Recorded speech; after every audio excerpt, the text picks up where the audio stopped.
আপনারা দেখছেন একুশে টেলিভিশন।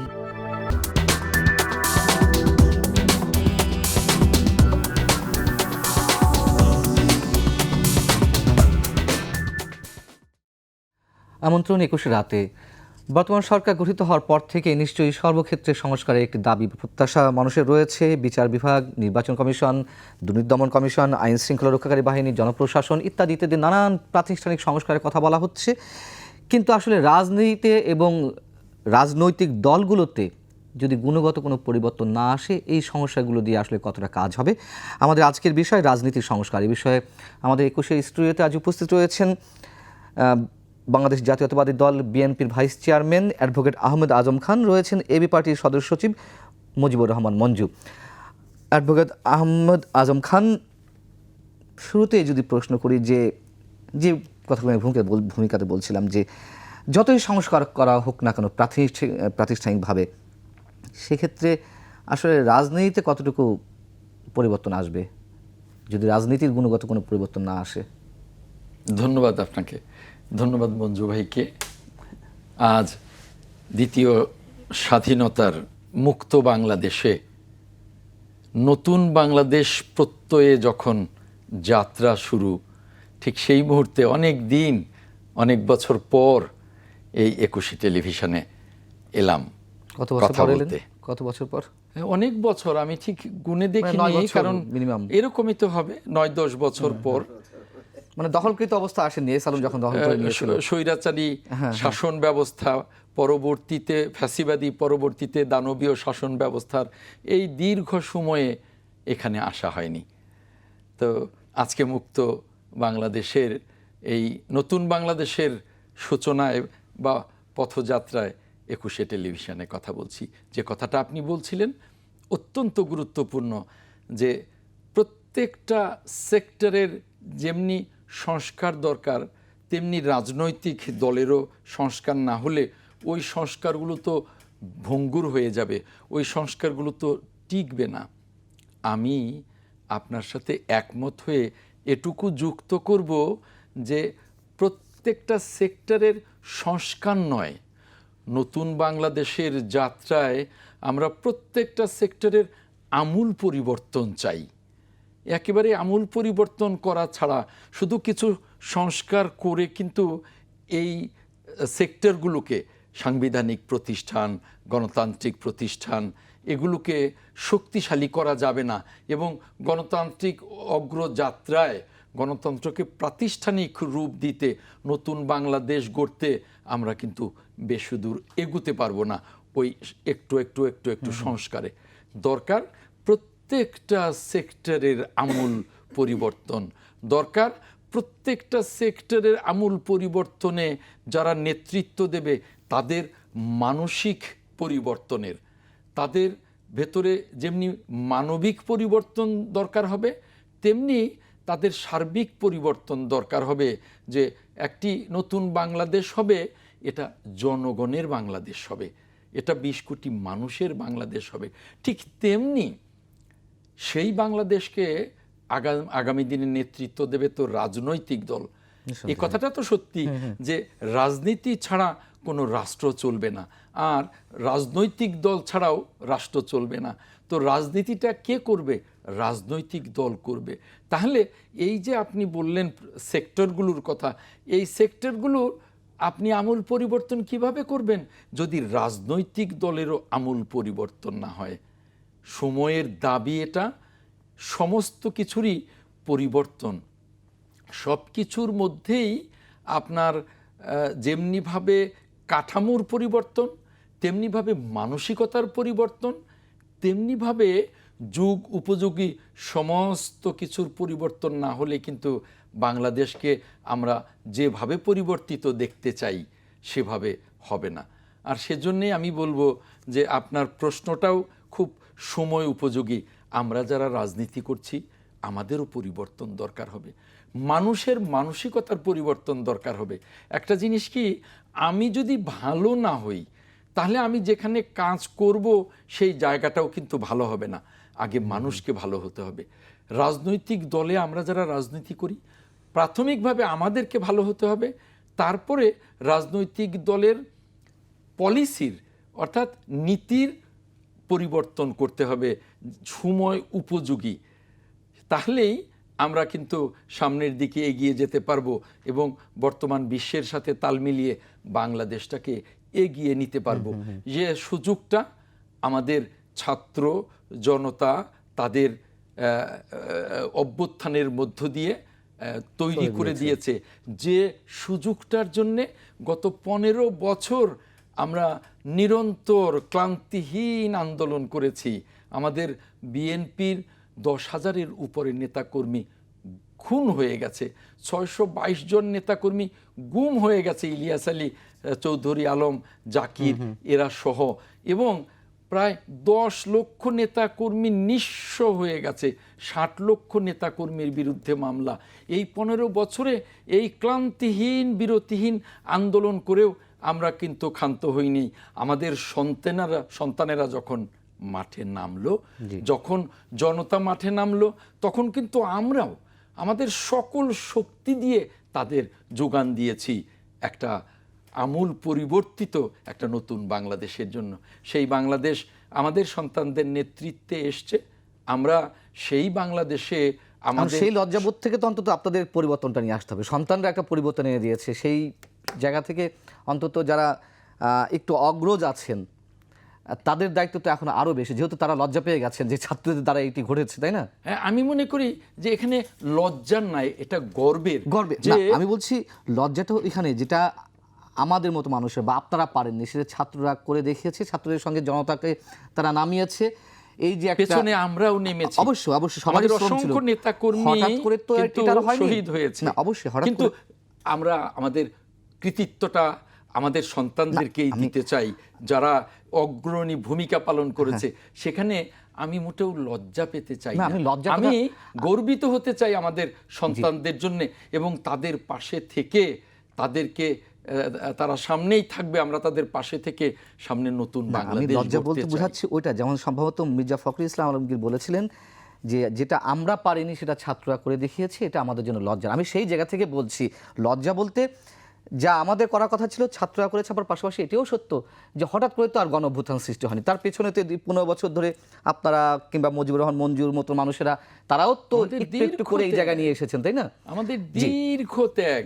কাজেই আমি শেষ লাইনটা এভাবেই বলবো যে সেই নতুন বাংলাদেশের অগ্রযাত্রায় আমাদেরও শুদ্ধ হয়ে, আমাদেরও আমূল পরিবর্তন করে, আমাদেরও সেভাবে রাজনৈতিক দলগুলোকে রাজনৈতিক চর্চায় থাকতে হবে।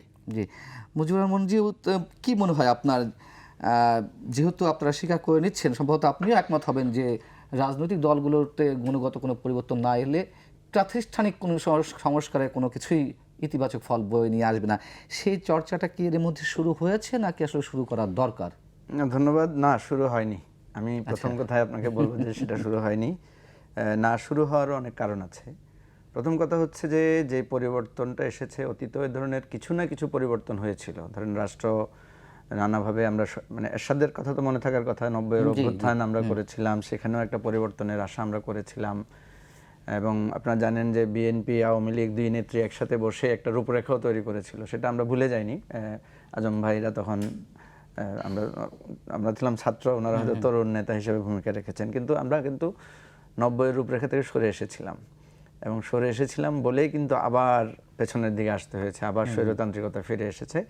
এবং এই যে ব্যর্থতার ফলে যেটা ফিরে এসেছে, ওটা কিন্তু আর স্বৈরতন্ত্র থাকে নাই, সেটা কিন্তু একদম ফ্যাসিবাদের চরম রূপে আমরা উপনীত হয়েছি। ফলে আপনি এখন দেশটা যে জায়গায় দাঁড়িয়ে আছে, এটা কিন্তু মনে হচ্ছে না যে এটা যুদ্ধ বিধ্বস্ত, কিন্তু আমি বলবো যে মোর দ্যান দ্যাট, মানে যুদ্ধ বিধ্বস্তের চাইতেও ভয়ানক একটা ধ্বংসস্তূপের মধ্যে রেখে আমাদেরকে শেখ হাসিনা কিন্তু পালিয়ে গেছেন। এখানে যেটা দাঁড়াচ্ছে সেটা হলো প্রত্যেকটা প্রতিষ্ঠান ধ্বংসপ্রাপ্ত। আপনারা মিডিয়ায় বুঝতে পারছেন কি ধরনের, আপনারা কিন্তু একটা এখানেও একটা এসে নতুন করে আপনাদেরকে কাজ করতে হচ্ছে, সংস্কার করতে হচ্ছে।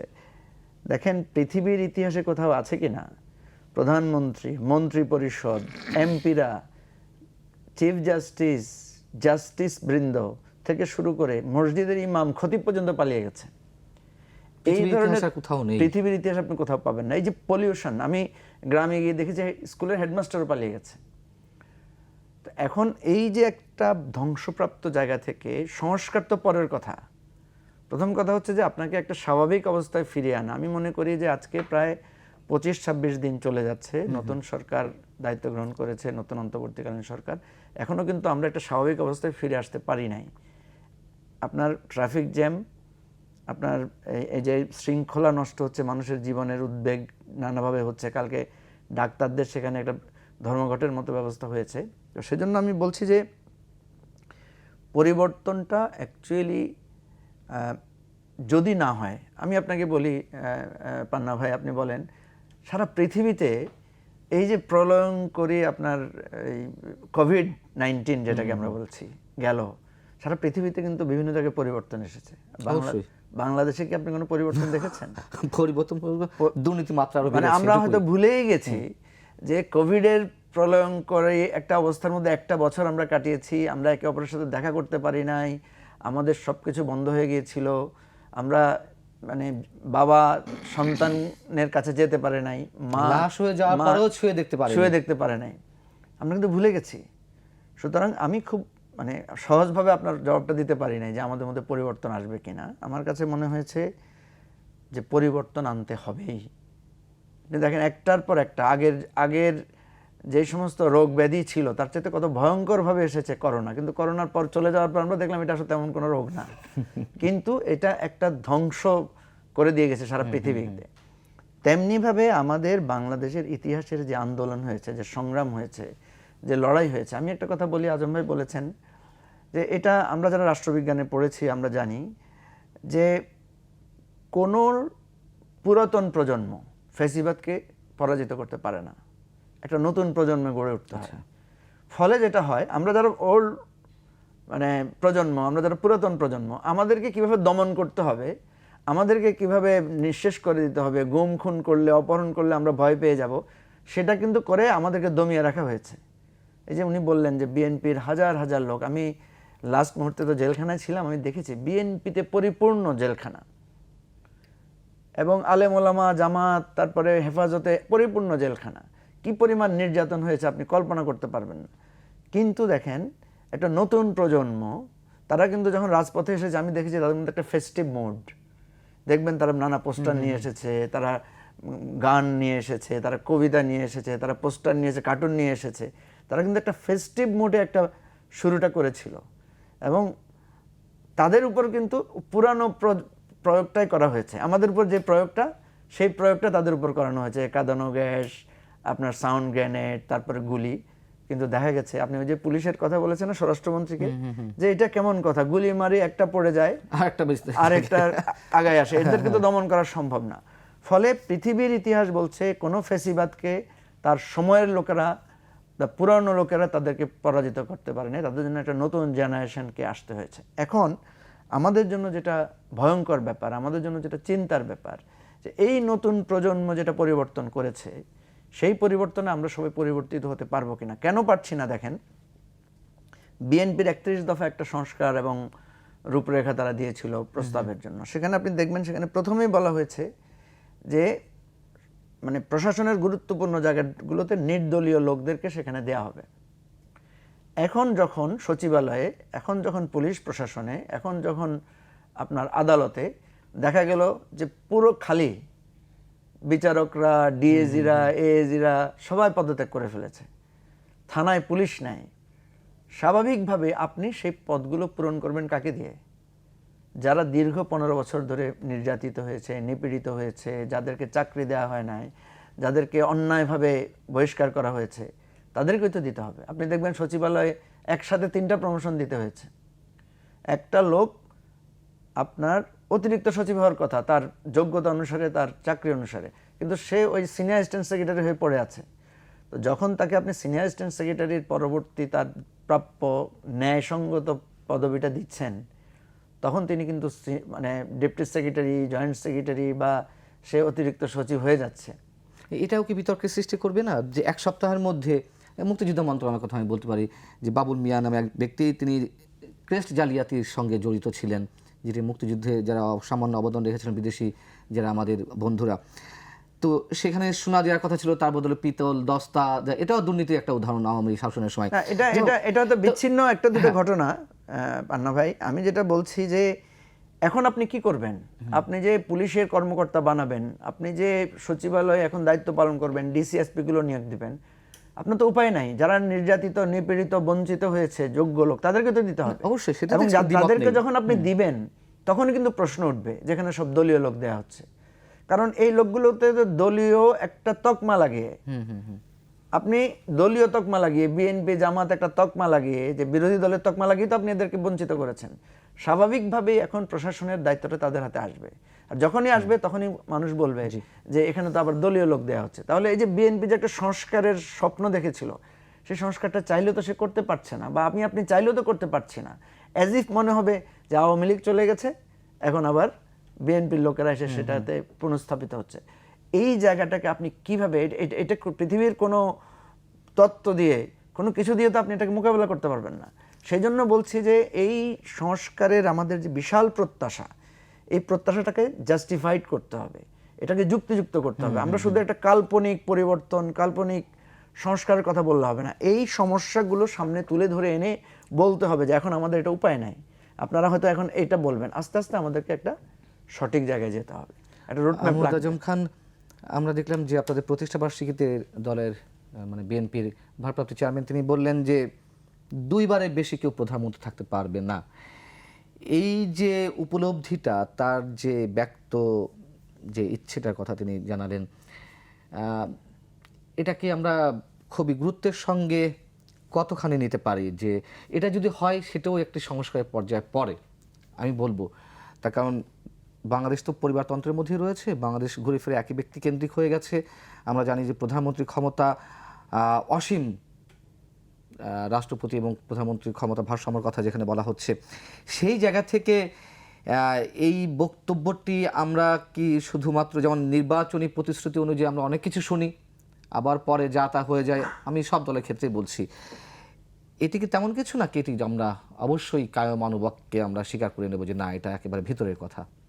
আমি আপনাকে বলবো যে এই যে কথাটা, এই কথাটা কিন্তু কোনো ব্যক্তি পর্যায়ে আমাদের অ্যাক্টিং চেয়ারম্যান মহোদয় বলেননি। আচ্ছা, এটা কিন্তু মিডিয়াতে বলেছেন, সকল মিডিয়ায় এটা কিন্তু রেকর্ডেড। কাজেই এটা শুধু বলার জন্যে বলা না, এটা উনি ওনার যে নীতি, সেই নীতিরই বহিঃপ্রকাশ ঘটিয়েছেন। এবং এই যে নতুন বাংলাদেশের যাত্রায় যে আমূল পরিবর্তন হবে, তার যাত্রাই কিন্তু উনি এই কথাগুলো সামনে এনেছেন। এবং পর্যায়ক্রমে এই আমূল পরিবর্তনে আরও অনেক কিছু আসবে। আমি এর আগেই আমূল পরিবর্তন কথাটা উল্লেখ করেছি, এখন বলবো এই আমূল পরিবর্তন কিন্তু একদিনে হবে না। আজকে আপনি যে প্রাতিষ্ঠানিক গণতান্ত্রিক দেশগুলো দেখেন, তাদের পাশের দেশ ভারতে দেখেন, তাদের প্রায় 75-80 বছরের চর্চা। আপনি আমেরিকা বলেন, ইংল্যান্ড বলেন, তাদের চর্চা অনেক দীর্ঘকালের। কাজেই এই চর্চা, আমি আজকে বললাম আগামীকালকে আমূল পরিবর্তন হয়ে গেল তা না, আমাদের আজকে থেকে চর্চাটা শুরু করে দিতে হবে। তো এই শুরু প্রতিনিয়ত নতুন নতুন নতুন নতুন সময়ের দাবির যে ধারণাগুলো, কনসেপ্টগুলো, এগুলোকে আমাদের নিয়ে আসতে হবে। যেমন আপনাকে বলি, বেশ কয়েকদিন যাবৎ আলোচিত হচ্ছে, ডক্টর আলী রিয়াজ আলোচনা করেছেন, ওদিকে তৃতীয় মাত্রার জিল্লুর রহমান, ওদিকে ডাক্তার জাহেদ, এরকম আরও অনেকের আলোচনা দেখলাম যে তারা সংবিধান পুনর্লেখনের কথা বলছে। এই যে কথাটা এসছে, এই সংবিধান পুনর্লেখনের কথাটা কেন এসছে? কারণ সংবিধানকে এমনভাবেই কাটাছেঁড়া করা হয়েছে পঞ্চদশ সংশোধনী মাধ্যমে, এমনভাবে যে এটার অনেকগুলো আর্টিকেল একেবারে অলঙ্ঘনীয়। এটা 300 আসনেও যদি একটা দল জিতে যায়, তবু এগুলোকে পরিবর্তন করতে পারবে না। তাহলে তো এই সংবিধান আর সময়ের দাবি মেটাতে পারবে না। তাহলে তো এই সংবিধান সেই ফ্যাসিবাদের বা দানবীয় শাসকদেরই প্রতিনিধিত্ব করবে। অতএব সময়ের দাবি অনুযায়ী আপনি যদি এগিয়ে না যান, তাহলে হবে না। যে কারণেই এই সংবিধানের পুনর্লিখনের কথাটা এসছে। হ্যাঁ, এখানে বিতর্ক আছে যে এই সংবিধান পুনর্লিখনে যে কনস্টিটিউয়েন্ট অ্যাসেম্বলির দরকার, সেই কনস্টিটিউয়েন্ট অ্যাসেম্বলি এই মুহূর্তে কিভাবে করা যায়, কাদেরকে দিয়ে করা যায়। ৭২-এর যে কনস্টিটিউয়েন্ট অ্যাসেম্বলি হয়েছিল এই সংবিধান রচনা করতে, সেই কনস্টিটিউয়েন্ট অ্যাসেম্বলিতে কারা ছিল, এখন কারা থাকবে, তাদেরকে আমরা কিভাবে নির্বাচিত করব বা মনোনীত করব, এ নিয়ে বিস্তর আলোচনা হতে পারে। তবে এই যে পুনর্লিখনের কথাটা এসছে, এটা ইনিশিয়েট করেছেন আমার যতটুকু জানা ডক্টর আলী রিয়াজ।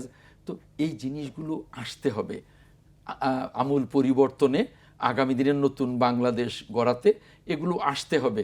এভাবে অনেক নতুন নতুন কনসেপ্ট আসবে, সেগুলোকে নিয়ে আমরা কাজ করব, সেগুলোকে আমরা আমাদের সমাজ জীবনে, রাষ্ট্রীয় জীবনে ইনসার্ট করব।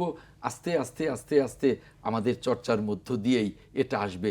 যেমন আমাদের নেতা জনাব তারেক রহমান যে কথাটা বলেছেন যে দুবারের বেশি, এই যে দুবারের বেশি কথাটা কিন্তু ইদানিং আলোচনা হচ্ছে, এটা ওনার ভেতরেও কাজ করেছে। এটা তো 31 দফাতে আছে, বিএনপির 31 দফাতে আছে। 2023 সালে যেটা হয়েছিল। হ্যাঁ, তো কাজেই বিএনপি কিন্তু আগের থেকেই একটা পরিবর্তনের 31 দফার মধ্য দিয়ে যে আভাস দিয়েছেন, সেটাই কিন্তু এই এবি পার্টি সহ 65টি রাজনৈতিক দল আমরা কিন্তু সেই আন্দোলনটা চালিয়ে যাচ্ছিলাম, কিন্তু পরিণতিটা আমাদের সন্তানেরা এনে দিয়েছে। এ কথাটা সত্যি, তারা এনে দিয়েছে। কিন্তু আমাদের সেই 31 দফার যে পরিবর্তনের যে অঙ্গীকারগুলো, সেগুলো এই সার্বিক যে অঙ্গীকার, সার্বিক যে আকাঙ্ক্ষার পূরণের যে পালাবদল, সেখানে একীভূত হবে। এবং আরও যারা দেশপ্রেমিক নাগরিক আছে তাদের চিন্তা চেতনা, অন্যান্য যারা দেশপ্রেমিক রাজনৈতিক দল আছে তাদের চিন্তা চেতনা, সকলকে এখন এক হয়ে আমাদের পরিবর্তনের রাস্তায় আমাদের মিলন ঘটাতে হবে। এছাড়া কোনো পথ নেই। এটা কালকেই সম্ভব না, এটা চর্চার মধ্য দিয়ে আসবে। একটা কথা যে ভুলে গেলে চলবে না, এখন আরেকটা বিষয় কিন্তু আলোচিত হচ্ছে যে এই যে ফ্যাসিবাদ বা দানবীয় শাসনের পতনের পর এই যে আজকে 26 দিনের সরকার, এই সরকারকে অস্থিতিশীল করবার জন্যে, অনেকে বলে একটা প্রতিবিপ্লব ঘটাবার জন্যে চক্রান্ত চলছে। এবং যে চক্রান্ত প্রথমে শুরু হয়েছিল জুডিশিয়ারি কুয়ের অপচেষ্টার মধ্য দিয়ে, এবং এরপরে আনসারদের দিয়ে, এবং এরপরে নানাভাবে চক্রান্ত চলছে। চক্রান্ত জাতীয় এবং আন্তর্জাতিকভাবে চলছে। একদিকে আমূল পরিবর্তনের জন্য আমাদের সকলের একমত হয়ে এই বিশ্ববরেণ্য নোবেল লরেট ডক্টর মোহাম্মদ ইউনূসকে আমাদের সহযোগিতা করতে হবে, তার সরকারকে করতে হবে। অন্যদিকে এই আন্তর্জাতিক ষড়যন্ত্রগুলোর বিষয়েও আমাদেরকে খুব সজাগ থাকতে হবে। আমি বলবো যে এরা অত্যন্ত বোকা। যে দেশে শতভাগ মানুষ একটা আমূল পরিবর্তনের জন্য একটা সরকারকে সমর্থন করে, সে দেশে কিন্তু কোনো ষড়যন্ত্রই পাখা মেলতে পারে না, কিন্তু মেলছে। এরা ব্যর্থ চেষ্টা করছে। আমাদেরকে সজাগ থাকতে হবে। আমি মনে করি যে আমরা এগিয়ে যেতে পারবো, এটা আমি বিশ্বাস করি। মুজিবুর রহমান মঞ্জু, যদি ধরেও নেই জাতীয় পর্যায়ে কোনো ক্ষেত্রে পরিবর্তনের কথা বলা হচ্ছে, জাতীয় পর্যায়ে বলতে আমাদের শাসন ব্যবস্থার ক্ষেত্রে 2বারের প্রধানমন্ত্রী, কিন্তু আমি যদি সরাসরি প্রশ্ন করি দলের অভ্যন্তরীণ পর্যায়ে কি আমরা তেমন কোনো গুণগত পরিবর্তন আনতে পারছি? বড় দল, ছোট দল, এটা পান্না ভাই আপনি ভালোই বলেছেন। যে আমি কিন্তু আপনাকে এটা বলতে চাই যে আমাদের দল যখন আমরা আমাদের দলের গঠনতন্ত্র রচনা করি, তখন কিন্তু আমরা এই কথাটা বলেছিলাম যে প্রধানমন্ত্রী বা অন্যান্য বিষয় তো পরের কথাটা অবশ্যই আমরা বলবো, কিন্তু দলেরও প্রধান পরপর 2বার হতে পারবেন না, বা পরপর 2 টার্মের বেশি দলের প্রধান, দলের অন্যান্য গুরুত্বপূর্ণ জায়গায়, ইভেন আপনার দলের একটা ডিস্ট্রিক্ট কমিটির প্রেসিডেন্টও, আমরা যদি এই চর্চাটা অব্যাহত রাখি যে কেউ একই পদে পরপর 2বার বেশি, পরপর 2বার বা 3বার বলতে পারি। কারো যদি ধরেন টেনিউর হয় 5 বছরের, তাহলে পরপর 2বার। কারো টেনিউর যদি 3 বছরের হয় বা এরকম হয়, তাহলে 3বার করতে পারি আমরা। দলের মধ্যে এটা চর্চাটা শুরু করতে হবে। এবং গণতন্ত্রের চর্চা যেটা আমরা বলছি, জবাবদিহিতার কথা আমরা যেটা বলছি, সেটা দলের মধ্যে করতে হবে। এখন আমি যেটা বলি ছাত্রদেরকে, ছাত্ররা তো আমাদের আন্দোলনের সময় আমরা যেহেতু ঘনিষ্ঠভাবে কাজ করেছি, ছাত্রদেরকে আমরা যেটা বলি যে তোমাদের পক্ষ থেকে একটা রূপরেখা দিতে হবে রাজনৈতিক দলগুলোকেও দিতে হবে। ধরুন আমার অফিসে যদি ছাত্ররা আসে একটা দাবি নিয়ে যে আমরা চাই আপনাদের দলের এই সংস্কার হোক, বিএনপির কাছেও যদি তারা যায়, তারা যদি অন্যান্য দলের কাছেও যায় যে আপনাদের নেতৃত্ব নির্বাচনের স্বচ্ছতা থাকতে হবে, এটা আমাদের দাবি, এটা আপনাদের করতে হবে এমন না, এটা আমাদের আকাঙ্ক্ষা। আমি মনে করি এটাতে রাজনৈতিক দলগুলো একটা ধরেন সৌজন্যমূলক একটা চাপে পড়ে তারা এই ধরনগুলো করতে পারে। এবং দলের মধ্যে সংস্কারের জায়গাগুলো যেখানে যেখানে দলেও সমস্যা কোথায় হচ্ছে, যেমন ধরেন দলে গণতন্ত্রের চর্চার অভাবের কারণে কিন্তু নেতৃত্বের পেছনে পেছনে গ্রুপিং হয়, নেতৃত্ব নির্বাচনের সঠিক পদ্ধতি অনুসরণ না করার কারণে নানাভাবে গ্রুপিংয়ের তৈরি হয়, এবং এগুলো থেকেই কিন্তু চাঁদাবাজি, গ্রুপিং, তারপরে দখল বেদখলের বিষয়গুলো তৈরি হয়। এখন রাজনৈতিক দল যদি এগুলো করে অভ্যস্ত হয় তাহলে এটার প্রভাব কিন্তু সে যখন সরকার চালাবে, সে যখন ক্ষমতা প্রয়োগ করবে, তখন কিন্তু সেই জায়গাটাতে সে সেটা করতে পারবে। তো এই জন্য যেটা বিএনপির পক্ষ থেকে বলা হয়েছে, বিএনপি যখন এই 31 দফাটা তৈরি করে তখন আমাদের কাছ থেকে তারা জানতে চেয়েছিল, তা আমরা বলেছি আমরা তো রাষ্ট্র মেরামতের একটা রূপরেখা আমাদের দলের শুরুতে দিয়েছি, এবং আমাদের এই পলিসি পেপারগুলো, আমাদের দফাগুলো আমরা কিন্তু বিএনপি নেতৃবৃন্দের কাছে দিয়েছিলাম। এবং আমরা খুবই খুশি হয়েছি যখন স্বয়ংক্রিয়ভাবে বিএনপির পক্ষ থেকে এটা নেওয়া হয়েছে যে পরপর 2 বারের বেশি কেউ প্রধানমন্ত্রী থাকতে পারবেন না। আমরা বলছি না, শুধু প্রধানমন্ত্রী না, একজন চেয়ারম্যানও 2 বারের বেশি থাকতে পারবেন না। কারণ আপনি দেখেন আজকে কি হয়েছে, বিএনপি আওয়ামী লীগের রাজনীতির যেটা আমরা বলি যে তারা একটা গণমুখী রাজনীতি করে, তাদের একটা বুর্জোয়া ধারা আছে, সেখানে আমরা দেখি যে শুধুমাত্র পরিবারতন্ত্রটা মৌলিক জায়গায় না, জেলা পর্যায়ে চলে যাচ্ছে। এমপির ছেলে, এমপির মেয়ে, এমপির স্ত্রী, এরাই তবে জেলা পর্যায়ে সভাপতি, সে আওয়ামী লীগ হোক বিএনপির হোক, দেখা যাচ্ছে 30-35 বছর ধরে, 40 বছর ধরে সভাপতি থাকছে। তো এই জায়গায় যদি আমরা প্রত্যেকটা স্তরে নিয়মটা করি, অনেকে হয়তো বলবেন যে এটা কিভাবে সম্ভব তো আপনি একটা ডিসিকে কি 5 বছর 3 বছরের বেশি রাখেন? আপনি একটা ওসিকে চেঞ্জ করেন না? তাহলে ইনস্টিটিউশন শক্তিশালী হয় আর নেতৃত্বের পরিবর্তন আসে, প্রতিযোগিতা হয়। আমি চিন্তা করব আমার আগে যিনি চেয়ারম্যান ছিলেন উনি এই কাজ করেছেন, আমি এই 5 বছর আমি আরো বেশি কাজ করব, তখন দেখা যাবে এর সুফলটা আমাদের জনগণ পাবে। সেজন্য আমি যেটা বলি যে দলের মধ্যেও এটা সংস্কার টানতে হবে, এবং রাষ্ট্রেরও এই জায়গায় শুধু প্রধানমন্ত্রী, প্রেসিডেন্ট বা এই জায়গায় না, এমপিদেরকেও এই বার করা যেতে পারে। 2 বারের বেশি কেউ এমপি হতে পারবেন না। এরপরে আপনি যোগ্যতমভাবে আপনার ছেলে আসুক, মেয়ে আসুক, ভোটের মাধ্যমে আসুক, সেখানে তো একটা গণতান্ত্রিক অধিকার আছে তাদের। পরিবারের সদস্য বলে তো তাদেরকে বঞ্চিত করা যাবে না। আপনার এই জায়গাটা পরিবর্তন যদি আমরা না আনি, তাহলে এবার আওয়ামী লীগের পতন যত ভয়ানক হয়েছে, ভবিষ্যতেও আমরা যেই ক্ষমতায় থাকি আমাদের কিন্তু এভাবেই পরিণতি হবে। আমরা আলোচনায় ফিরবো। দর্শক, একটা ছোট্ট বিরতি নিতে হচ্ছে, ফিরছে খুব শিগগির।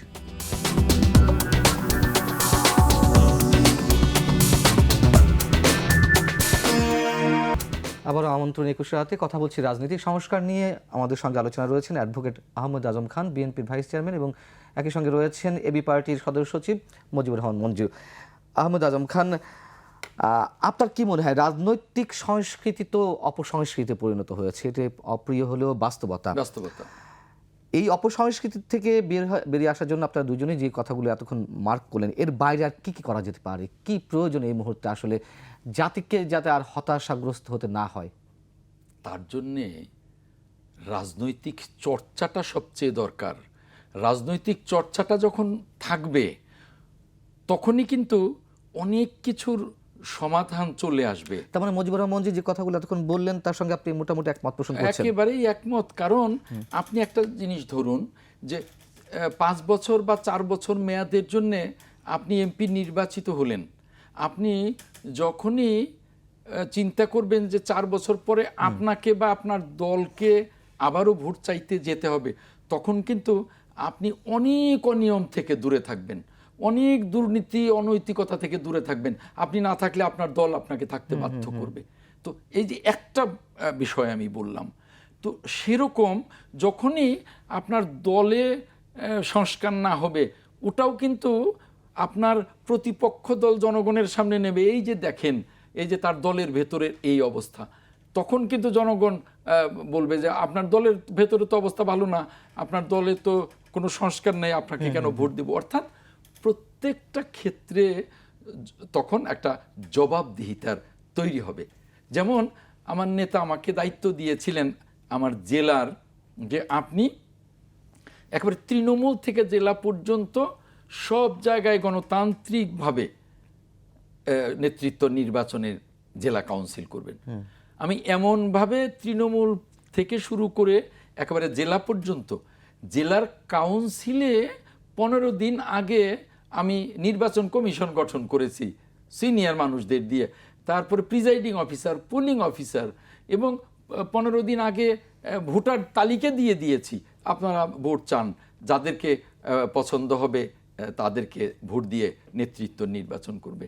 এবং একটা জেলার আমাকে দায়িত্ব দেওয়া হয়েছিল যে এই জেলার এই সমস্যাটা আপনি সমাধান করুন, আপনি প্রতিবেদন দেন। আমি তখন বলেছি যে আমি এইভাবে সমাধান করতে চাই, কিন্তু আমি কিন্তু বলতে চাই যে এইখানেও নির্বাচনের মধ্য দিয়ে গণতান্ত্রিক উপায়ে যেন কমিটিগুলো আসে, তাহলে কিন্তু নেতা কর্মীদের মতামতের প্রতিফলন করবে।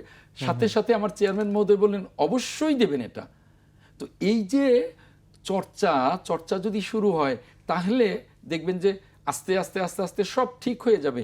এখন মঞ্জু ভাই যে কথাটা বললেন যে এটা 2 বার এমপির ক্ষেত্রে, এটা মন্ত্রীর ক্ষেত্রে, ইভেন চেয়ারম্যানের ক্ষেত্রে, এগুলো সবই চর্চার মধ্য দিয়ে হতে হবে, একদিনে হবে না। যেমন মার্কিন যুক্তরাষ্ট্রে এখনো প্রেসিডেন্ট ছাড়া এখনো একাধিকবার পার্টির চেয়ারম্যান হয়, সিনেটর হয়, কংগ্রেসম্যান হয়। ওগুলো কিন্তু নির্দিষ্ট 2 টার্ম 3 টার্ম নাই, অথচ তাদের গণতান্ত্রিক সংস্কৃতি কিন্তু দীর্ঘদিনের।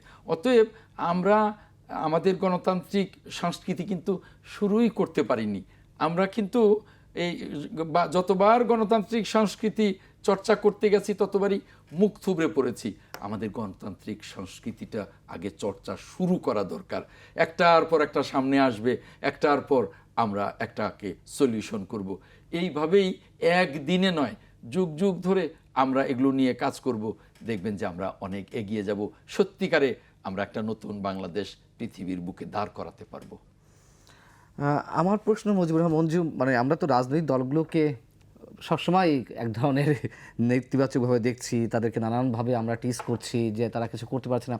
আসলে মানুষই খারাপ কিনা? আমরা কি 2টো দলে বিভক্ত হয়ে পড়েছি যে না আওয়ামী লীগ এবং বিএনপি? আওয়ামী লীগের সময় তো ভোট তো ছিলই না, গণতন্ত্র ছিল না, যাই হোক এগুলো নিয়ে তো আর বলে লাভ নেই, সবাই আমরা জানি। কিন্তু মোটা দাগে যে কথাটা বলতে চাচ্ছি যে মানুষ যখন ভোট দিতে যায়, যত সৎ মানুষই কম্পিটিশন করুক না কেন, কোনো এক আসন থেকে মনে করুন ওইখানে আওয়ামী লীগের ক্যান্ডিডেট রয়েছে, বিএনপি ক্যান্ডিডেট রয়েছে, ধানের শীষ নৌকা রয়েছে, যদি ভোটটি হয় আর কি, আমি সেক্ষেত্রে বলছি। কিন্তু খুবই সৎ নীতিবান আদর্শ কোনো ব্যক্তি দাঁড়ালে তিনি দেখা যাচ্ছে 200-500 ভোট তার পরিবারের ভোটগুলো হয়তো পান। এই মানসিকতা থেকে মানুষ যে বের হতে পারছে না, তার জন্য গণমানুষকে আমি কতখানি দায়ী করব? হ্যাঁ, এটা সত্য যে আপনি যখন এই আলোচনাগুলো করবেন তখন সব ধরনের দিকগুলো উঠে আসবে। যেমন আমাদের রাজনীতিবিদরা বলে, ভাই এই দেশটা খারাপ, আপনি এই রাজনীতি এখানে চলবে না, আপনার এত নীতি কথা এখানে খাটবে না। আপনি একটা বড় শিল্পপতিকে, একটা বড় ধনী লোককে এনে দেন, দেখবেন হাজার হাজার লোক, উনি মসজিদে গিয়ে দান করবেন, মাদ্রাসায় গিয়ে দান করবেন, এরপর দেখবেন তার পেছনে লোক ছুটছে। এই মডেল কিন্তু আমাদের সমাজে কোথাও কোথাও আছে। আবার আপনি যে বলেছেন যে একদম ব্যতিক্রম নাই, বিষয়টা সেরকম না। একদম ব্যতিক্রম, টাকা খরচ করে নাই লোকালি। যেমন বিএনপির মধ্যে আমি অন্তত 8-10 জন, আরও বেশি হয়তো হতে পারে, লোকজনকে জানি যারা খুবই প্রো পিপল লোক, তার এমন কোনো টাকা পয়সা নাই কিন্তু খুব পপুলার। আওয়ামী লীগের মধ্যে আপনি 2-4 জন পেতে পারেন, অন্যান্য দলের মধ্যে তো আছে সে ধরনের। তো এখন কথা হচ্ছে যে আজম ভাই যেটা বলেছেন যে পরিবর্তনটা কি ধীরে ধীরে হবে না হঠাৎ করে হবে? পরিবর্তনের 2টা ধারা আছে। কিন্তু আমরা যারা মিডিয়ায়, আপনারা যারা কাজ করেন, আমরা 2টো কাট ইউজ করি না, একটা হচ্ছে কাট আউট, আর একটা হচ্ছে এটাকে কি বলি আমরা, যে স্লোলি যেটা যায়, হ্যাঁ, যে আমরা আস্তে আস্তে ফেড আউট হবে, আরেকটা ফেড ঢুকবে। আমাদের রাষ্ট্রটা যেহেতু দীর্ঘ সময় ধরে আমরা পারিনি, এখন আমাদেরকে এই জন্য বিপ্লব করতে হয়েছে। ছাত্ররা এসে একটা বিপ্লবের জায়গায় এসে দাঁড় করিয়েছে। বিপ্লব মানে কিন্তু কাটা ছাড়া, বিপ্লব মানে কিন্তু কাট আউট, যে আজকে থেকে এটা আর হবে না, আজকে থেকে এটা এখানে বন্ধ। আপনি দেখেন ছাত্ররা যখন রাস্তায় ছিল, ট্রাফিক সিস্টেম কিন্তু খুব লেন মানছে সবাই, কেউ আনঅথরাইজ পার্কিং করছে না, কেউ ওভার স্পিডে গাড়ি চালাচ্ছে না, লাইসেন্স ছাড়া লোকেরা রাস্তাটাও যেখান থেকে মানে যত্র পার হচ্ছে না যেখান থেকে। তাহলে বোঝাই যাচ্ছে এটা কিন্তু একটা উদাহরণ। আপনি বাদ দেন না, আপনি জাহাঙ্গীর গেটের ভেতরে ঢুকেন, জাহাঙ্গীর গেটের ভিতরে কি প্রচুর ট্রাফিক থাকে? ট্রাফিক পুলিশ আছে? নাই। কিন্তু সেখানে সবাই সিগন্যাল মানছে, সবাই করছে। কেন করছে? তাহলে ওই একটা বিশেষ জায়গায় যদি সম্ভব হয়, জাহাঙ্গীর গেটের এই পাশে কেন সম্ভব না? আমরা জাহাঙ্গীর গেটটা প্রতি 1 মাস পর পর মানে 1 মাইল এদিকে নিয়ে আসলেই তো হয়ে যায় সমাধানটা, তাই না? তাহলে বোঝা যাচ্ছে যে একই রাষ্ট্রের মধ্যে সম্ভব, কোথাও একদম ময়লা নাই, কোথাও একদম পরিষ্কার, কোথাও ডিসিপ্লিন, আর কোথাও ডিসিপ্লিন নাই। তাহলে তো আমরা বুঝে ফেলতে পারছি দুটার মধ্যে পার্থক্যটা কোথায়, কোথায় আমাদের অসুবিধাটা হচ্ছে। জাহাঙ্গীর গেটের ভিতরে যে আইন আছে, ক্যান্টনমেন্টগুলোর ভিতরে যে আইন আছে, আমাদের রাষ্ট্রের ব্যবস্থা তো একই আইনই তো আছে, প্রায় কাছাকাছি আইনই তো আছে। আপনি রাস্তায় ময়লা ফেলতে পারবেন না, এটা আমাদের আইনে আছে না? আপনি ঘুষ নিতে পারবেন না, আমাদের আইনে আছে না? আপনি ওভার স্পিডে গাড়ি চালাতে পারবেন না, আমাদের আইনে আছে না? তাহলে আইন মানা, আইন প্রয়োগও শক্তিশালী হতে হবে, মানার জন্য মানুষকে উৎসাহিত করতে হবে। তো আমি আপনাকে যেটা বলছি যে রাজনৈতিক দলগুলোকে নিজেদের মধ্যে কিছু কাজ যদি আমরা করতে পারি, আপনি হয়তো বলেছেন যে কিভাবে এটা সম্ভব, যে খারাপ লোকেরা নির্বাচিত হতে, এটাকে কিভাবে রোধ করা যায়। আমার মনে হয় যে রাজনৈতিক দলগুলো এই কাজগুলো করতে পারে বা আমরাও করতে পারি। সেটা হচ্ছে যেমন উন্নত দেশগুলোতে আছে যে আপনার শ্যাডো ক্যাবিনেট সিস্টেম। আপনি যদি আপনার একটা আসনে আপনি দলের মধ্যে একটা নির্বাচন যদি ব্যবস্থা রাখেন, যে আমি এই দল থেকে এই আসনে ধরে নিলাম, যে আজম ভাই বলেছেন ওনার টাঙ্গাইলে উনি এটা করে, আমি তখন দেখেছিলাম কিন্তু যে উনি যখন এই নির্বাচন ব্যবস্থাটা করছিলেন তখন, কারণ আমরা খুব ক্লোজ ছিলাম তো অনেক আগ থেকে, এই বিষয়গুলো আমি ফলো করছিলাম। তাহলে উনি তো পেরেছেন, তাহলে বিএনপির অন্যান্য জেলায় অন্যান্য জায়গায় কেন পারা যায় নাই? তাহলে বোঝা যাচ্ছে যে করলে সম্ভব এটা। তাহলে আমরা যদি এরকম করে দিই যে একটা আসনে কে কে প্রার্থী হতে চান, আগে থেকে ডিক্লেয়ার থাকবে, তাদের মধ্যে একটা ডিবেট হবে যে আপনি আপনার এলাকায় কিভাবে করতে চান।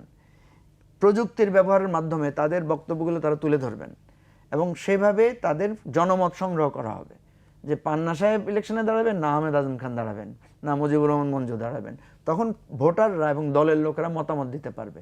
এভাবে কিন্তু দলের মধ্যেই যদি আপনি একটা নীতিবান লোককে, একটা ভালো লোককে, চিন্তাশীল লোককে, সৎ লোককে আপনি প্রমোট করেন, তাহলে দেখবেন আস্তে আস্তে জনগণ সেদিকেই গ্রহণ করছে। অর্থাৎ পরিবর্তনটা আমাদের সর্বাত্মক পরিবর্তন লাগবে, শুধু একটা জায়গায় সাময়িক কিছু পরিবর্তন হলে এটা টিকবে না। পরিবর্তন আগেও হয়েছে, টিকে নাই। পরিবর্তনকে আনতে হবে এবং সর্বাত্মক ক্ষেত্রে এই পরিবর্তনটা কাজে লাগাতে হবে। আরেকটা জিনিস হচ্ছে প্রযুক্তিকে ব্যবহার করতে হবে। আমাদের সমাজে কিন্তু প্রযুক্তি অনেক কিছু সহজ করে দিচ্ছে। যেমন ধরেন আপনি এখন বিমানের টিকিট করতে পারছেন অনলাইনে, আপনার কোনো ঝক্কি ঝামেলা নাই, কালোবাজারি নাই, এটা সেটা নাই। আপনি যখন এটা ট্রেনে, বাসে, অন্যান্য জায়গায় করে দিবেন, স্কুলে ভর্তি সিস্টেমে করে দিবেন, পাসপোর্টে করে দিবেন, জন্ম নিবন্ধন, মৃত্যু নিবন্ধন, এই সমস্ত জায়গায় করে দিবেন, তাহলে দেখবেন একটা গতিশীলতা আসবে এবং দুর্নীতিটা আস্তে আস্তে কমে যাবে। রাজনৈতিক দলগুলোর মধ্যেও এই জিনিসটা করতে হবে, ওপেন থাকবে, যে কেউ সদস্য হবেন, কেউ দলের সমালোচনা করতে পারবেন, কেউ দল সম্পর্কে তার মনোভাব দিতে পারবেন, কে দলকে বেশি মানে আর্থিক সহযোগিতা করছে মানুষ জানতে পারবে। এগুলো প্রযুক্তির মাধ্যমে দলগুলো পরিচালিত হলে, মানে আপনি যে কথাটা প্রথমেই ধরেছেন সেটাই সত্য কথা, সেটা হচ্ছে রাজনৈতিক দলগুলোর পরিবর্তন আনতে হবে আগে, গণতান্ত্রিক চর্চাটাকে করতে হবে, রাষ্ট্রের প্রত্যেকটা জায়গায় এর প্রতিফলন ঘটবে এবং ইনশাআল্লাহ আমরা 5 বা 10 বছরের যদি একটা চর্চা এভাবে থাকতে পারি, তাহলে অবশ্যই একটা সুন্দর বাংলাদেশ আমরা পাবো। নিঃসন্দেহে। মঞ্জু ভাই যে কথা বললেন, আমি একটু মঞ্জু ভাইয়ের কথার সাথে যোগ করব। এই যে বললেন যে দলের ভেতরে যদি আমরা কে প্রার্থী হবে তার একটা প্রাইমারি করি, এটা যেমন আমেরিকাতে কিন্তু এই আমরা সবসময় দেখছি প্রেসিডেন্সিয়াল ক্যান্ডিডেট যারা হচ্ছেন তাদের মধ্যে আগে প্রতিযোগিতা হচ্ছে, সিনেটরদের ওখানেও প্রাইমারি আছে। তো এই প্রাইমারিগুলো আমাদের এখানে আমরা যদি চালু করতে পারি, সেখানেও আমাদের দলের ভেতরে একটা গণতান্ত্রিক সংস্কৃতি চালু হয়ে যাবে। তবে এখনও কিন্তু এই 75-76 বছরে ভারতেও কিন্তু এই প্রাইমারি সিস্টেম এখনো চালু হয়নি। এই জন্যেই আমি বলছিলাম যে আমাদের সবই করতে হবে। দলীয় প্রধানের ক্ষেত্রে তো চর্চাটা আছে, দলীয় প্রধানের ক্ষেত্রে ভারতে আছে, কিন্তু এখনো সেইভাবে নাই যেটা আমেরিকা আছে। তো আমাদের এর প্রত্যেকটা জিনিস করতে হবে এবং আমরা মনে করি ভারতের যে আমরা আগে পাবো। আজম ভাই এবার আপনারা পারবেন, কারণ আপনাদের দলটা অনেক সংগ্রাম করেছেন, আপনাদের দলটা এখন পপুলারিটির জায়গায় টপ পজিশনে আছে। এটা আমি সাধারণ ধারণার মতো বলছি, আমার কাছে কোনো ডাটা নাই। আপনাদের কাছে কিন্তু এবার গ্রেট অপরচুনিটি, পার্টি রাজনীতি, আপনারা যদি লাইনে চলে আসেন, হুড় করে অন্যান্য রাজনৈতিক দল লাইনে চলে আসবে। আপনারা এই সময়ে চরম জনপ্রিয়তার সময়ে মানে সবসময় করতে হয় কি জানেন, আগে অনেক ভালো ভালো কথা বলা যায়, কিন্তু ক্ষমতা আসে, যেমন আমি ধন্যবাদ দিই তারেক রহমানকে, উনি কিন্তু এই সময় এসে কালকে উনি নিজেই বলেছেন যে 2 বারের বেশি প্রধানমন্ত্রী কেউ থাকতে পারবে না। এটার পরে তো এই সংস্কার তো আমি বলে ডান। এখন আপনার এই যে আমাদের যেই অন্তর্বর্তীকালীন সরকার, তারা এটাকে কিন্তু একটা নিতেই পারে যে এটা তো সংস্কার, বিএনপি যেহেতু এগ্রি করেছে, এখানে কেউ দ্বিমত পোষণ করার দ্বিমত কেউ করার নেই। কেউ না নেই। না না না, বরং আমি মনে করি যে ভারতের কথাটা বলছিলাম যে ভারতের চেয়ে আগে আমরা আমাদের রাজনৈতিক সংস্কৃতিকে এগিয়ে নিয়ে যেতে পারবো, সেই সময়টা এসছে। এবার বল আপনাদের হাতে, আপনারা খুব সুন্দর করে এটা করতে পারবেন। আমরা মনে করি যে যদি ইনশাল্লাহ বল আমাদের হাতে, আমরা সেই বলটাকে একেবারে জনগণকে সাথে নিয়ে আমরা খেলবার চেষ্টা করব। যদি আমরা ফেল করি তাহলে কিন্তু রাষ্ট্র ফেল করবে। এ ব্যাপারে আমরা সচেতন, আমাদের নেতা জনাব তারেক রহমান সচেতন, ওই আমি প্রশ্নটাই এটা বিশ্বাস করি, কারণ আমি নিজে সচেতন। আমি এই জায়গাটিতে দুটি প্রশ্ন এবং করব। আরেকটা বিষয় একটু আমি একটু উল্লেখই করতে চাই, অ্যাড্রেসই করতে চাই। এই যে পত্র পত্রিকায় বিভিন্ন জায়গায় কিছু খবর আসে যে চাঁদাবাজি বা দখলবাজি, এ বিষয়েও কিন্তু আমাদের নেতা তারেক রহমান সরাসরি হুমকি দিয়েছেন এবং বহিষ্কার, আইনের হাতে তুলে দেওয়া। সেদিনও মহাসচিব এই কথাটা বলেছেন পরশুদিন কুমিল্লায়। তো কাজেই আমরা কিন্তু এ ব্যাপারে অত্যন্ত হার্ড লাইনে যে না, সময় নষ্ট করবার সময় আর নেই, এখনই সময় আমাদের সন্তানেরা যে পথ দেখিয়েছে তাদেরকে সাথে নিয়ে বা তাদের সাথে থেকে বাংলাদেশটাকে নতুন বাংলাদেশে এগিয়ে যাওয়া। আপনার কিন্তু মনে থাকার কথা, বিএনপি এর আগের বার যে অপারেশন ক্লিন হার্ট করেছিল, তখন কিন্তু আমাদের মনে আছে, আমাদের সমসাময়িক আমাদের একটু সিনিয়র পিন্টু ভাই তখন ছাত্র দলের প্রেসিডেন্ট ছিলেন, ওনাকে কিন্তু প্রথম গ্রেফতার করা হয়েছিল ক্লিন হার্ট অপারেশনে, মনে আছে। তাহলে এই যে বিএনপির এই যে একটা শুভ উদ্যোগ যে না, আপনাকে তো ক্লিন করতে হবে যখন আপনার হাতে ক্ষমতা, যখন আপনার কমান্ডটা শক্তিশালীভাবে প্রতিষ্ঠিত। বিএনপির কাছে এই সুযোগটা ফিরে এসেছে, ঐতিহাসিকভাবে ফিরে এসেছে। বিএনপি যদি এই সুযোগটা কাজে না লাগায় তাহলে দেশ আর সোজা করে দাঁড়ানো সবার পক্ষে খুব কঠিন হবে। আমি এই জায়গা থেকে দুটি প্রশ্ন দুজনের কাছে রাখবো। একটি হচ্ছে যেটি মুজিবুর রহমান মঞ্জু বলছিলেন যে এই মুহূর্তে কোনো ডাটার প্রয়োজন নেই, খোলা চোখে আমরা দেখতে পাচ্ছি যেহেতু আওয়ামী লীগ নেই, ভবিষ্যতে কি হবে না হবে আমরা জানি না। এই মুহূর্ত পর্যন্ত বা আগামী কিছুদিন পর্যন্ত আমরা ধরে নিচ্ছি বা ধরে নেওয়া যেতে পারে সবচেয়ে টপ পপুলারিটির দিক থেকে বিএনপির অবস্থান এই মুহূর্তে, এবং একটি সুষ্ঠু ভোট হলে বিএনপিরই আসার সম্ভাবনা আসবেই, আমি এমন কথা বলছি না, সম্ভাবনা। সেই জায়গা থেকে একের পর এক লাথ খেতে খেতে মানুষ রাজনৈতিক দলগুলোর কাছ থেকে এখনও এসে যদি বিএনপির কাছ থেকে বিমুখ হয়, মানুষ যাবে কোথায়, মানুষ কী পরিমাণ শক্ত হবে এবং তার আফটার ইফেক্টটা কী হবে? আমি মনে করি যে এই যে আপনি কথাটা বললেন, এ ব্যাপারে আমরা কিন্তু খুব সতর্ক। আমাদের মাত্র দুদিন আগে আমাদের নেতা জনাব তারেক রহমান বলেছেন যে আগামী নির্বাচন হবে ইতিহাসের সবচেয়ে বড় কঠিন পরীক্ষা। অতএব কতটা সতর্ক হলে উনি এই বাক্যটা উচ্চারণ করেন, এবং আমাদের এখন ফেল করবার কোনো সুযোগ নেই, জাতি ক্ষমা করবে না। যদি আমরা নতুন বাংলাদেশ গড়ার এই যাত্রায় আমরা যদি ফেল করি, জাতি আমাদেরকে ক্ষমা করবে না। এবং সেজন্যই আমাদের নেতা এতটাই সতর্ক যে তিনি এ কথাটা বলেছেন, এবং তারপরেই আবার তিনি ওই 31 দফা থেকেই বলেছেন যে 2 বারের বেশি প্রধানমন্ত্রী কেউ থাকতে পারবেন না। অর্থাৎ উনি কতটা সতর্কভাবে আগামী দিনের রাজনীতিকে চিন্তা করছেন, এবং ওনার নির্দেশে আমরাও সেইভাবে অত্যন্ত সতর্কতার সাথে পথ চলবার চেষ্টা করছি। এবং যারাই এখান থেকে ডেভিয়েট করবে, যারাই এই পথ চলা থেকে ভ্রান্ত পথে যাবে, তাদেরকে ক্ষমা করবারও কোনো সুযোগ বিএনপিতে থাকবে না। এই ব্যাপারে অত্যন্ত অনমনীয় কঠিন থাকবেন জনাব তারেক রহমান, এটা পরিষ্কার করে উনি বলে দিয়েছেন। আমাদের মহাসচিবও সেদিন বলেছেন। গতকালকেও আমরা প্রতিষ্ঠাবার্ষিকীর পরে ওনার রুমে যখন ব্যক্তিগত আমরা কয়েকজন আলাপচারিতায় ছিলাম, তখনও এই বিষয়গুলো নিয়ে কথা হচ্ছিল যে না, আগামীতে জনগণ কাকে ভোট দেবে সেটা জনগণ দেখবে, কিন্তু এই সরকারকে এগিয়ে নেওয়া যেমনি আমাদের দায়িত্ব, এই সরকার নতুন বাংলাদেশের সূচনা করেছে, আমাদের সন্তানেরা এই সরকারকে প্রমোট করেছে এবং বিশ্ববরেণ্য একজন নোবেল লরেট নেতৃত্ব দিচ্ছেন। এই সরকারকে এগিয়ে নেওয়া আমাদের যেমনি দায়িত্ব, ঠিক তেমনি দায়িত্ব এই সরকারের যে সংস্কার কাজগুলো, এগুলো শেষ করে যে নির্বাচন দেবেন, সেই নির্বাচনে জনগণ যাকে ভোট দেবে তাকে বা যাদেরকে ভোট দেবে তাদের ফেল করবার কোনো সুযোগ নাই। জনগণ ক্ষমা করবে না, বারবার ক্ষমা করবার সুযোগ নাই।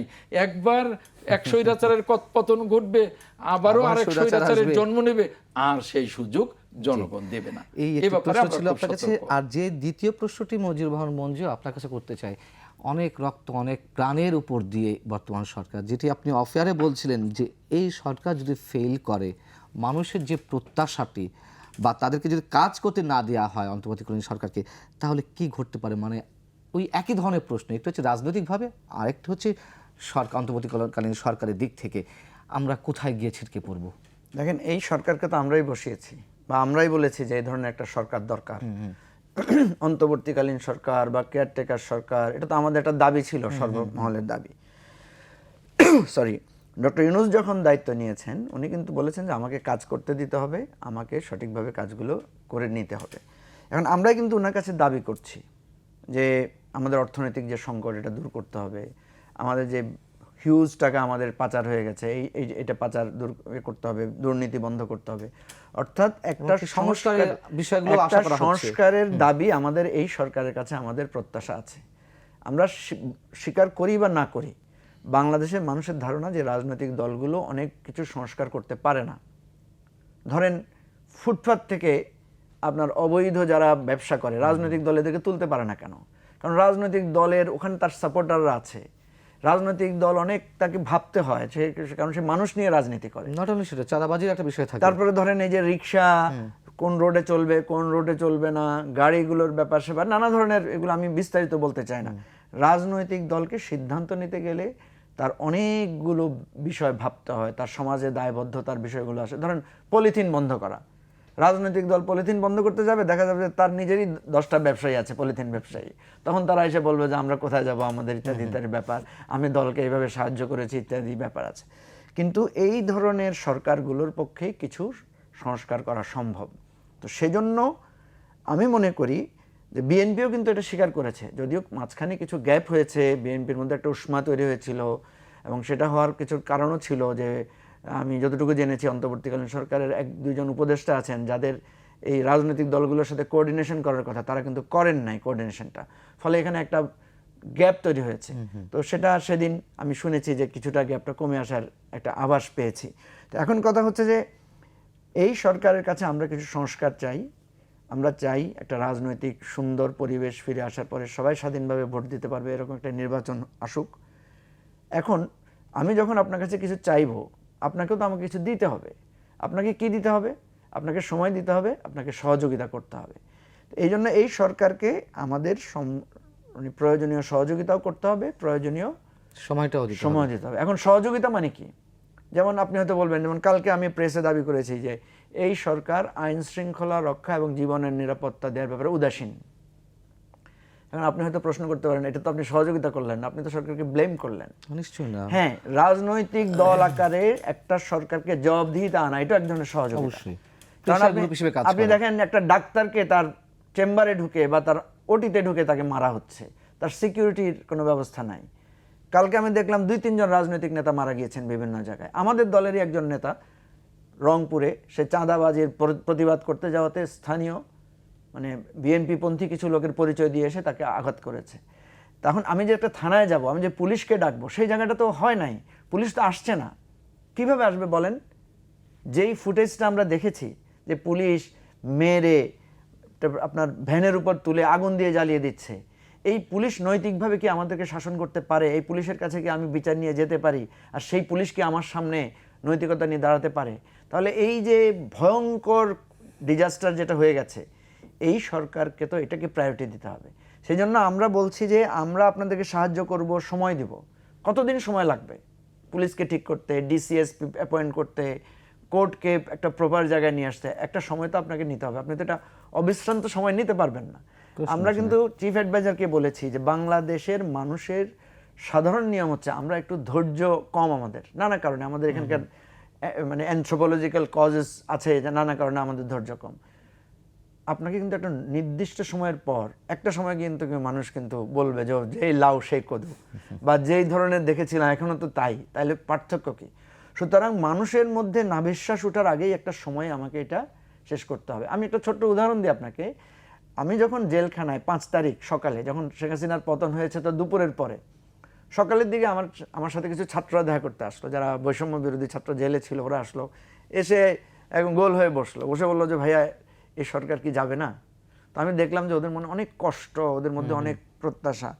আমি বললাম যে ইনশাল্লাহ যাবে, তোমরা যে কষ্ট করেছো এবং কষ্ট করছো। আমি 7 দিন রিমান্ডে ছিলাম, আমি পুলিশের অবস্থা ওখানে দেখেছি, ওদের মধ্যে ভয়ানক ভয় এবং ওদের মধ্যে হতাশা দেখেছি। সুতরাং এটা একটা লক্ষণ যে তারা যাবে। তখন দুইজন বলছিল যে এই সরকার যদি পতন হয় 6 মাস আমরা জেল খাটতে রাজি আছি, 6 মাস জেলে থাকবো, তারপরেও শেখ হাসিনা যাক।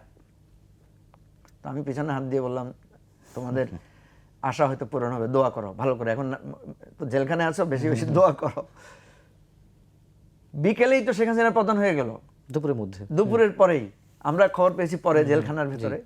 রাতের বেলায় দেখলাম যে জেলখানায় যারা আছে তারা টিকতে পারছে না, জেলখানা ভেঙে তারা বেরিয়ে পরের দিন ঠিকই তারা জেলখানা ভেঙে বেরিয়ে আসছে, এবং ওরাই এসে বলছে ভাইয়া আমরা তো আর থাকতে পারছি না, আমাদেরকে তাড়াতাড়ি বেরোতে হবে। এই যে বলছে 6 মাস অপেক্ষা করবে, সে কিন্তু একটা পরিস্থিতির পরে সে বলছে না এখনই আমাকে বেরোতে হবে। কারণ এই যে একটা বিজয়ের উল্লাস, বিজয়ের কষ্ট আমাদের সবাই করেছে, আমরা তো সেখানে যেতে চাই। যারা আমাদের সাথে গুলি খেয়েছে তাদের বাড়িতে যেতে চায়, যারা রক্ত দিয়েছে তাদের সাথে হাসপাতালে থাকতে চায়। এই যে প্রত্যাশা, এটাকে তো আপনি পৃথিবীর অন্য কিছু দিয়ে রুখতে পারবেন না। সেই জন্য বলছি যে এই সরকারকে সহযোগিতা করতে হবে, সময় দিতে হবে, আবার দায়িত্বশীলতার জবাবদিহিতার জন্য তাকে কিন্তু মানুষের কাছেও জবাবদিহিতার রাজনীতি থাকতে হবে। ওই মঞ্জু ভাই বললেন যে কোন এলাকায় যেন বিএনপি নাম নিয়ে কিছু চাঁদাবাজি বা বিভিন্ন অভিযোগ এসেছে, আমি এখান থেকেই দায়িত্ব নিয়ে বলছি, আমার নেতা ঘোষণা দিয়েছেন, আমি দায়িত্ব নিয়ে বলছি, যেখানে বিএনপির নামে চাঁদা চাইতে যাবে তাদেরকে আইন শৃঙ্খলা বাহিনী আছে, সেনাবাহিনী আছে, তাদের কাছে সোজা সুপর্দ করবে। বিএনপিতে ওখানে যাদের কাছে চাইবে তারা। আচ্ছা, এখন আমরা দেখেছি চাঁদাবাজের কোনো জায়গা নেই, দুষ্কৃতকারীর কোনো জায়গা নেই, আমরা এটাও দেখেছি। তাদেরকে আর দেব না। এস আলমের মতন লুটারদেরকে অনেকে ব্যবহার করছেন, বা আপনাদের কোনো নেতাদেরকে ব্যবহার করে এস আলম অনেক ধরনের তাদের কার্যক্রম মানে কি বলে কার্য হাসিল করছে আর কি। যেমন চট্টগ্রামে দেখেছি আমরা যে তার বিলাসবহুল 14টি গাড়ি বিএনপির কোন স্থানীয় নেতাদের মাধ্যমে বের করে নিয়ে আসা হচ্ছে। আমি সেটাই বলছি অ্যাকশন নেওয়া হয়েছে, কিন্তু এবং এই অ্যাকশন অব্যাহত থাকবে এরকমটা দেখতে চাই না। নিশ্চয়ই না, আমরাও দেখতে চাই না, একমত, আমরা দেখতে চাই না। আর আরেকটা কথা যে মঞ্জু ভাই যেটা বললেন ওনার সাথে যোগ করব, খুব চমৎকার আলোচনা করেছেন। আমরা এই সরকারকে যৌক্তিক সময় দেব এই সংস্কার কার্যক্রম এগিয়ে নেবার জন্য, কারণ এই সরকারকে আমরা কোনোভাবে ফেল করতে দেব না, ফেল করবার সুযোগ নাই। এই নতুন বাংলাদেশে ফেল করলে জনগণ ক্ষমা করবে না। অতএব আমরা যৌক্তিক সময় এই সরকারকেও দিতে চাই, যাতে করে তারা একটা অবাধ এবং নিরপেক্ষ নির্বাচনের দিকে।